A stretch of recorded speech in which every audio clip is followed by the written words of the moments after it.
नमस्कार, हिंदी खबर डिजिटल देख रहे हैं आप और आपके साथ मैं हूं शिवानी पांडे। खबर कर्नाटक में आए सियासी भूचाल की। कर्नाटक के मुख्यमंत्री सिद्धारमैया चौतरफा घिर गए हैं। उनके खिलाफ राज्यपाल थावरचंद गहलोत ने भ्रष्टाचार का केस चलाने के लिए मंजूरी दे दी है। सीएम सिद्धारमैया के खिलाफ मुद्रा स्कीम के आरोप है। दूसरी ओर विपक्ष में बैठी बीजेपी उनसे इस मामले में इस्तीफा मांग रही है।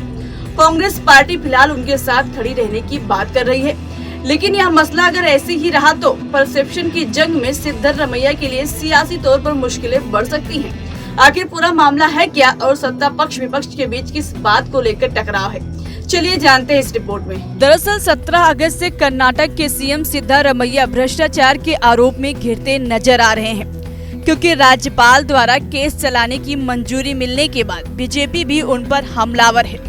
दरअसल मामला 3.14 एकड़ जमीन से जुड़ा है, जो कि उनकी पत्नी पार्वती के नाम है। इस विवाद में यानी 3.14 एकड़ जमीन के मामले में बीजेपी मुख्यमंत्री से इस्तीफा मांग रही है। मुद्रा स्कीम क्या है, चलिए अब आपको मुद्रा स्कीम क्या है वो बताते हैं। मुद्रा स्कीम की बात करें तो मुडा यानी मैसूर शहरी विकास प्राधिकरण, इसे शॉर्ट फॉर्म में मुडा कहते हैं। मुडा का काम मैसूर में शहरी विकास को बढ़ावा देना, बुनियादी ढांचे का विकास करना और लोगों को किफायती कीमत पर आवास अवेलेबल कराना। मुडा ने साल 2009 में शहरी विकास के चलते अपनी जमीन खोने वाले लोगों के लिए एक योजना 50-50 पेश की थी।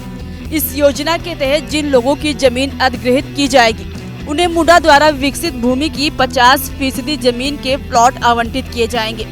हालांकि साल 2020 में तत्कालीन भाजपा सरकार ने इस योजना को बंद कर दिया था। फिर योजना बंद होने के बाद भी मुडा ने 50-50 योजना को जारी रखा और इसके तहत जमीनों का अधिग्रहण और आवंटन भी जारी रखा। सीएम सिद्धारमैया की पत्नी पर क्या है आरोप, चलिए अब जान लेते हैं सिद्धारमैया की पत्नी पार्वती का इस मामले से क्या संबंध है। दरअसल सीएम की पत्नी की मैसूर में केसारे गांव में 3 एकड़ और 16 गुंठा भूमि थी। इस जमीन को पार्वती को उनके भाई मल्लिका अर्जुन ने गिफ्ट दी थी। मुडा द्वारा साल 2021 में पार्वती की जमीन को अधिग्रहित की गई। इसके बदले में एक महंगे इलाके में पार्वती को 14 साइटें आवंटित की गई। आरोप है कि मुडा ने इस जमीन का अधिग्रहण किए बिना ही देवनूट तृतीय चरण की योजना विकसित कर दी।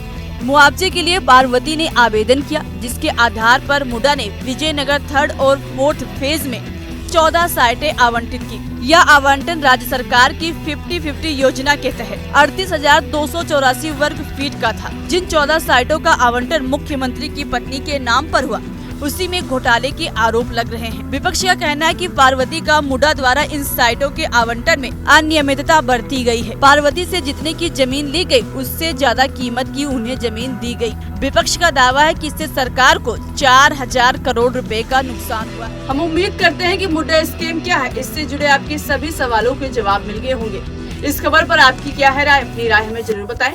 फिलहाल अभी के लिए मुझे दीजिए इजाजत। देखते रहिए हिंदी खबर डिजिटल।